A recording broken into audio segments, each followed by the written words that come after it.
दोस्तों सोचो, रात के 2 बजे तेहरान के आसमानों में अचानक से मिसाइल से एक्सप्लोजन होते हैं और सारी एयर डिफेंस सिस्टम एक्टिवेट होते हैं और कुछ ही मिनट बाद न्यूज़ निकल कर आती है कि यूएसए और इजराइल ने तेहरान पर अचानक से हमला कर दिया है।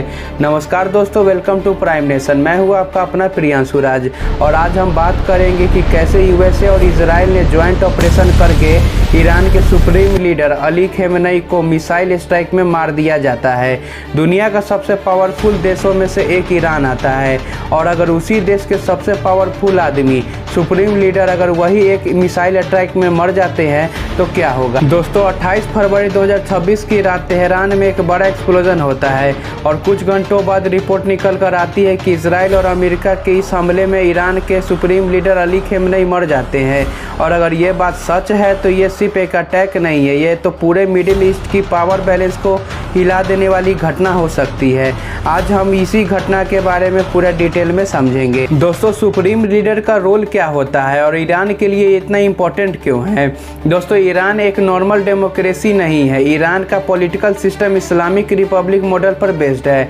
बहुत लोग सोचते हैं कि ईरान में प्रेसिडेंट ही सबसे पावरफुल होता है, लेकिन नहीं, ईरान में सबसे पावरफुल पोजीशन होती है सुप्रीम लीडर की, जो कि अली खेमेनेई थे।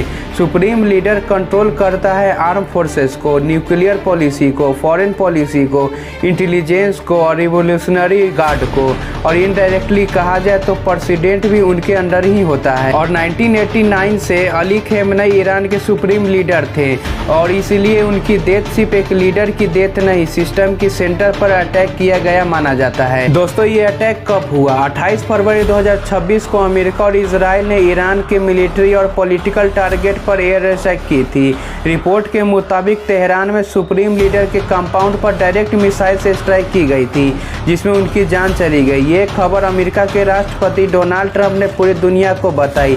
साथ साथ इजराइल के तरफ से भी ये कन्फर्मेशन आ गई कि अली खेमेनेई मर गए हैं और आखिर ईरानियन मीडिया ने भी बाद में कंफर्म कर दिया कि उनकी सुप्रीम लीडर की डेथ हो चुकी है और उनके सुप्रीम लीडर अब उनके बीच नहीं रहे, जिसे वो न्यूज़ पढ़ते पढ़ते स्टूडियो में ही रोने लगे थे। और इसलिए पूरे ईरान में 40 दिन का मॉर्निंग पीरियड अनाउंस किया गया है। और दोस्तों इस ऑपरेशन का नाम कुछ रिपोर्टों में ऑपरेशन इपिक फ्यूरी बोला गया है और इसमें हाई लेवल इंटेलिजेंस यूज की गई थी। दोस्तों यूएसए और इजराइल ने ऐसा क्यों किया, इसके पीछे 3 बड़े रीजन बताए जा रहे हैं। ईरान का न्यूक्लियर प्रोग्राम, इजराइल के खिलाफ थ्रेट और प्रॉक्सी ग्रुप का सपोर्ट। इजराइल का मानना है कि अगर ईरान न्यूक्लियर वेपन बना लेता तो एग्जिस्टेंस डेंजर में आ सकती थी, लेकिन ईरान के लिए ये इनडायरेक्टली वार जैसी सिचुएशन हो गई है। और इस अटैक पर ईरान का क्या रिएक्शन था? ईरान का रिएक्शन ये था कि उनके सुप्रीम लीडर के मर जाने के बाद ईरान के तरफ से कहा गया कि इसका बदला लिया जाएगा।